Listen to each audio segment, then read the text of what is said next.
اعلیٰ حضرت رحمۃ اللہ کے تعالی علیہ ایک محفل میں موجود تھے اور وہاں پر نا ایک نعت خواں نعت پڑھ رہا تھا. اس نے ایک شعر پڑھا کہ شان یوسف بھی گھٹی ہے تو اسی در سے گھٹی ہے. شان یوسف بھی گھٹی ہے تو اسی در سے گھٹی ہے. میرے رضا نے آپ نے روک دیا نعت خواں کو اور رک جا بابا غلط شعر پڑھ رہے ہو. یہ کیا بات ہوئی کہ شان یوسف بھی گھٹی ہے تو اسی در کے گھٹی اسی در سے گھٹی ہے. آپ یہ ثابت کرنا چاہ رہے ہو کہ حضور آئے تو بقیہ انبیاء کی شان گھٹ گئی ہے. یہ جملہ غلط ہے. تو وہ نعت خواں بھی سمجھنے والے تھے. آج کا نعت خواں نہیں تھا جو آگے بحث کرتا الجھ پڑتا بھی جو شعر میں نے پڑھ دیا بس پڑھ دیا میں ایسے ہی پڑھوں گا. وہ سمجھنے والے تھے, اپنی اصلاح کروانے والے تھے.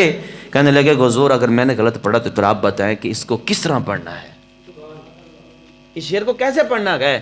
میرے رضا فرماتے گئے اس شعر کو ایسے نہیں پڑھنا کہ شان یوسف بھی گھٹی گئے تو اسی در سے گھٹی گئے. یہ جملہ غلط ہے. میرے محبوب کی ذات وہ ذات ہے جن کی شان گھٹی ہوئی تھی, میرے محبوب نے آ کے بڑھا دی گئے.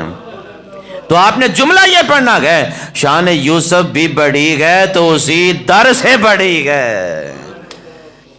شان یوسف بھی بڑھی گئے تو اسی در سے بڑھی گئے. یہ جملہ پڑھنا ہے کیونکہ محبوب علی کی صلاۃ والسلام کی ذات وہ ذات ہے جو حضور کے ساتھ نسبت قائم کرتا رہا.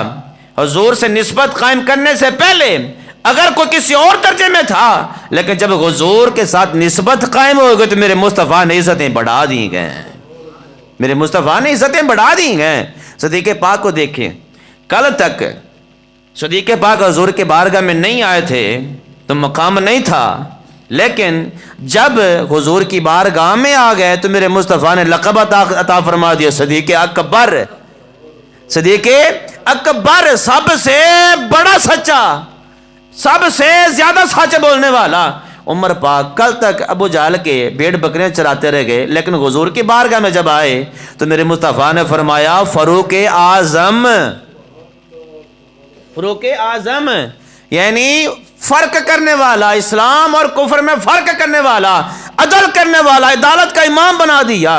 عثمان غنی کل تک نہیں آئے تو مقام نہیں تھا, لیکن جب حضور کی بارگاہ میں آئے تو میرے مصطفیٰ نے کیا بتایا, عثمان غنی ذو النورین کا لقب عطا فرما دیا. جب تک علی پاک رضی اللہ تعالیٰ عنہ کو حضور کی بارگاہ میں نہیں آئے تو علی علی تھے. جب حضور کی بارگاہ میں آ گئے تو میرے مصطفیٰ نے شیر خدا بنا دیا.